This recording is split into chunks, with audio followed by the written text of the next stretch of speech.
Considering the circumstances, I think I did a hell of a job. I had a lot on my mind coming into the fight. I had to, try to balance that.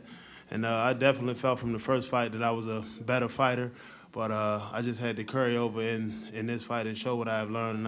And I believe I showed that I'm not only a puncher and a brawler, that I can, if I need to box and win a fight, I can do that. So I felt that I did a good job tonight. It was just a learning experience. I didn't go into the first fight underestimate Johnathan Banks, but I'm naturally a very aggressive individual, and after watching the first fight, I was the bull the whole time, and he's a counterpuncher. And I knew that going into the fight, but, I just got overzealous after I won the first round, hands down, and he caught me with some counter shots, and we went back to the drawing board, and I was bending a little bit too far at the knee, bending over, not at my knees, and that's just something that I worked on, staying with my jab. Balance, the acronym that I came up with this fight was PBAD, patience, balance, and distance, and I figured if I stayed with that I could definitely get the win.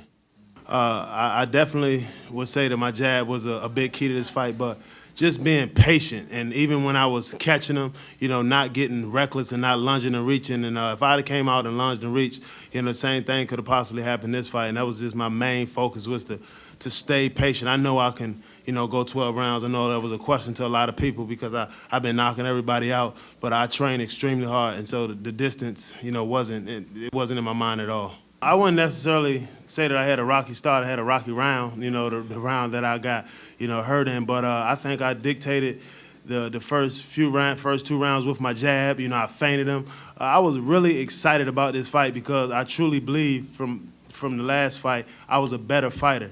And I was, a little not anxious, but I couldn't wait to get in the ring because I wanted to see in sparring and in the training camp, I was doing things that I hadn't been doing before, but it means nothing if you don't carry over into the fight. And that's why I was anxious about the fight, and I think I carried over a lot. I know a lot of people didn't want me to take the rematch. They thought it was like too soon, but I truly felt that I was a better fighter than Johnathan Banks, and I proved it.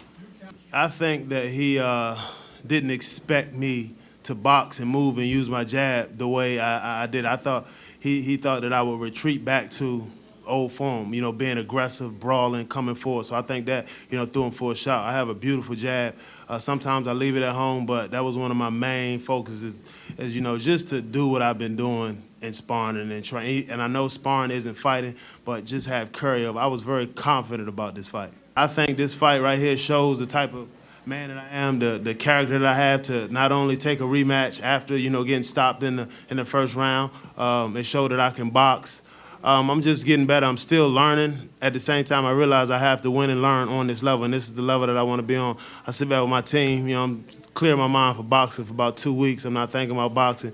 Go home and enjoy my family. A lot of people, they don't know that I can, box. I've been blessed. God has blessed me with the athletic. I got nice size, nice weight, and I got one punch power in both hands and a beautiful jab.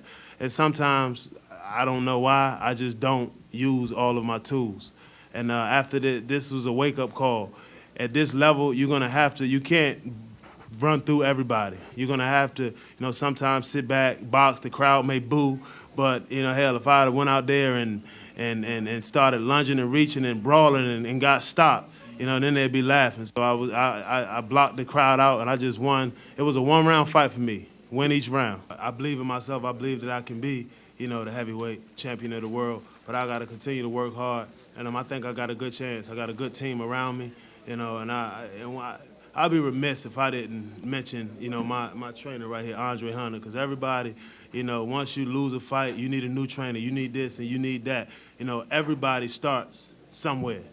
And we're gonna go to the top together. This is a man that he doesn't care about Seth Mitchell, the boxer. He cares about Seth Mitchell, and that's something that I love and I cherish about him. And he's a hell of a trainer. And we're gonna just continue to work hard. My team, Al Heyman, my manager, Sharice Salim, Lauren Shavak, and Chris Ray, my cut man, Golden Boy. I got a great team, and I put myself in a position where all I have to do is win, and the future can be very bright for me.